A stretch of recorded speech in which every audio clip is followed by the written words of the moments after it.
एक बड़ी कैटेगरी आई भक्तों की। उन्होंने हर जगह कहना शुरू किया कि ये सरकार बड़ा जबरदस्त काम कर रही है। लोग पूछे हुए जबरदस्त क्या किया, तो उन्होंने कहा दिखाई तो कुछ नहीं पड़ रहा है, लेकिन जबरदस्त काम हो रहा है और समय बताएगा। और इसी में 3 साल निकल गए। भक्तों ने कहा हजारों साल पहले अगस्त मुनि ने समुद्र का पानी पी लिया था, ये तो 2014 में हिंद महासागर में पानी आया है। और 70 साल में देश आजाद हो गया। 60 साल तक कांग्रेस को जनता वोट देती रही, लेकिन कांग्रेस के जमाने में कुछ हुआ नहीं। पहले तो रेगिस्तान प्रधान देश था, अब 2014 के बाद कृषि प्रधान देश बना है। आज मान्यवर जो हम चर्चा कर रहे हैं किसानों के अपने दुख पर, तकलीफ पर, उनकी आत्महत्या पर, आज मैं कोई डाटा नहीं बता रहा हूं। अभी 2-3 दिन पहले मैं जंतर मंतर पे गया था। वहां तमिलनाडु के किसानों ने जिस तरह से उन्होंने हड़ताल, भूख हड़ताल, कपड़े उतार करके, और सैकड़ों किसानों के वहाँ नरकंकाल, लोगों की आत्महत्या की हुई है, किसानों की अवशेष जो सड़कों पर पड़े हैं जंतर मंतर को।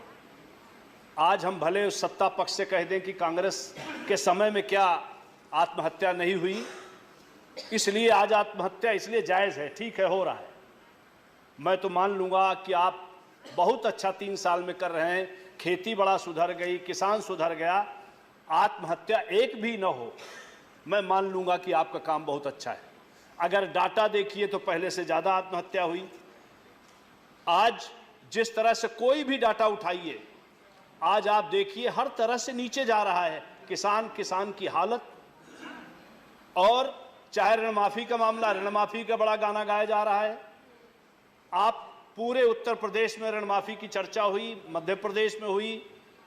आज आप देख लें कि केवल उत्तर प्रदेश में, बुंदेलखंड में कितने % किसानों की के जो ऋण कर्जदार थे किसान, उनका क्या % माफ हुआ।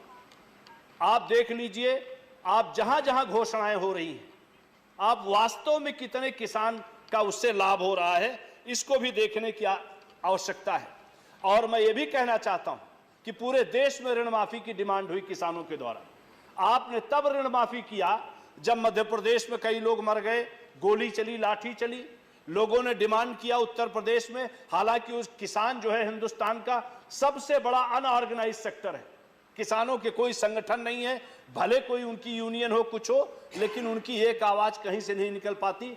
और ये भी बता दूं, आज सबसे ज्यादा चिंता जिस कृषक वर्ग की हम चर्चा कर रहे हैं, जो भगवान भरोसे पानी पर, नहरों के भरोसे पानी सिंचाई के लिए, आज अगर सरकारी कांटे में खरीद लिया गया तो उसका अनाज का दाम मिल जाता है। और वो कैटेगरी जो अनाज को बेच करके अपने बेटी की शादी का इंतजाम करता है, अपने बच्चे की फीस माफी का इंतजाम करता है, और जिसकी लैंड होल्डिंग कम है और जो पैदावार को अपने होल्ड नहीं कर सकता हफ्ते भर से ज्यादा, आज सबसे ज्यादा वही वर्ग किसान के बारे में हम लोग चिंता व्यक्त कर रहे हैं। माननीय महोदय, मैं आपके माध्यम से कृषि मंत्री जी से आग्रह करना चाहता हूं। आज मैं 2-3 बातें कह रहा हूं, अगर आप कर दीजिए तो इस देश का किसान का हालत ठीक हो जाएगी। इस देश का कृषि प्रधान जो अन्नदाता है, दुनिया में आज हमको जिंदा रखा है, आज हम अपने पैरों पर खड़े हैं। अगर आप जो वो पैदा करता है 1 हफ्ते के अंदर आप खरीद करके उचित दाम दीजिए, हम बता रहे हैं देश की कृषि की स्थिति सुधर जाएगी। खेती करने वाला किसान जाड़े में, गर्मी में, बरसात में, हर ऑड में उसको सही टाइम पे बिजली नहीं, सही टाइम पे पानी नहीं, उसको खाद नहीं, इस सब के बावजूद अगर आप ये कर लीजिए, आज खेती वो करता है और उससे ज्यादा लाभ आड़तिया कमाता है, मिडिल मैन कमाता है इस देश में। यही चीज देखिए, आप नारे बहुत लगा दीजिए कि बहुत अच्छा काम हो रहा है, जबरदस्त काम हो रहा है और कृषि में इतना हो गया, डाटा आप सुना दीजिए, स्लोगन आप सुना दीजिए, लेकिन हर जगह देखिए फर्रुखाबाद में आलू का हाल क्या है। मंडियों में आपने ई-नैम चला दिया कि आप पूरे देश में किसान कहीं भी अपनी पैदावार को बेच सकता है। आज आप देखिए मंडियों में जितना खरीद फरोख्त होता है उसका 1% भी इनाम से कुछ नहीं हुआ। ये डाटे की बात करना है, अनाउंस करना, नारे लगाना, ये सब चीज तो बहुत है। प्याज की हालत क्या है महाराष्ट्र में, टमाटर की कर्नाटक में क्या हाल है, लहसुन और मेथी की मध्य प्रदेश में क्या हाल है, इसको आप देखिए। नोटबंदी आपने कर दिया, कहा बहुत अच्छा हो गया, कैशलेस सोसाइटी हो गई, ठीक है, पूरा देश कैशलेस हो गया, बहुत सही बात है। आज मैं कहना चाहता हूं कि आज मंडियों में कैसे क्या कार्ड से होता है, कैश से होता है, आज जितना नुकसान नोटबंदी से हुआ है इसकी तो आप जांच करें, ठीक से बैठ करके इस पे विचार करें, आपको समझ में आ जाएगा। माननीय महोदय, इंपोर्ट ड्यूटी कहा गया कि आज जब हमारे पैदावार देश में बढ़ती है तो हम इंपोर्ट ड्यूटी भी बढ़ा घटा देते हैं। आज चाहते क्या है आप चाहते हैं कि कंपनीज का फायदा हो कि वाकई किसान का फायदा हो। अगर आपकी पैदावार हो रही है तो उसका दाम उसको सही तभी दाम मिल सकता है जब उसका इंपोर्ट बाहर से बंद हो। आज मान्यवर, आप इसके बारे में बड़ा गंभीरता से सोचें। फसल बीमा योजना में यही आप जांच कर लें कि किसानों को फायदा हुआ कि प्राइवेट कंपनी का ज्यादा फायदा हुआ। मैं कहना यह चाहता हूं कि हमारा मकसद क्या है। हम चाहते हैं किसानों का भला हो कि हम चाहते हैं कि टेक्नोलॉजी के नाम पर और इसके नाम पर तमाम सारी ये बातें हों। माननीय महोदय, मैं आप लोग कहते हैं कि कांग्रेस के जमाने में कुछ नहीं हुआ। मैं 2-3 चीजें आपसे निवेदन है कि पढ़ने का वक्त दें। कांग्रेस के रिजीम में एक्सपोर्ट 7 गुना ज्यादा बढ़ा था। India became world number 1 exporter of rice ahead of Thailand and Vietnam. India became number 2 exporter of cotton after US. Cotton exports contracted by 62% from 2011-12 under Congress. It was $4.3 billion in 11-12 to $1.6 billion in 16 and 17.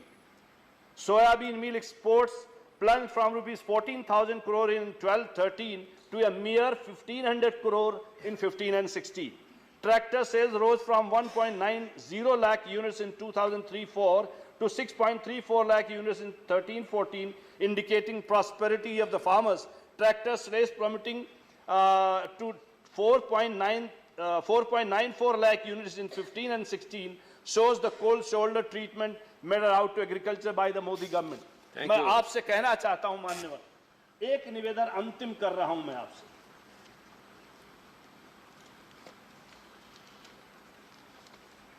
अंत में मैं आपसे, आपके माध्यम से पूरी सरकार से निवेदन करना चाहता हूं। बहुत बढ़िया नारा है, आज भी मैं कहता हूं सबका साथ सबका विकास, लेकिन देश इसको सही तब मानेगा, इसका मजाक नहीं उड़ाएगा जब आप वास्तव में इसके लिए खुद करना इस पर शुरू करें। ये दिखाएं कि सबका साथ हम चाहते हैं और सबका विकास चाहते हैं।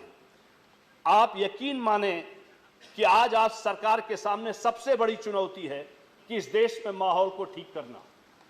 इसके बिना खेत तो रहेगा लेकिन खेती नहीं होगी, ऐसे ही किसान मरते रहेंगे। स्कूल कॉलेज विश्वविद्यालय रहेंगे लेकिन पढ़ाई नहीं होगी, और वहां पर जो वातावरण विश्वविद्यालयों में और कॉलेजों में हो रहा है उसका आप स्वयं ध्यान दे सकते हो। उद्योग होंगे पर लाभकारी व्यापार नहीं होगा।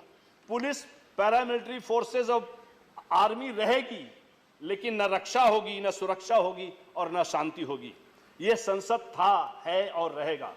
लेकिन अगर आप चाहते हैं वास्तव में सार्थक और सकारात्मक यहाँ चर्चा भी जारी रहे माहौल के साथ, तो आप माहौल ठीक करें। यह सबसे बड़ी चुनौती है। Thank you mister Sanjay Singh. Mister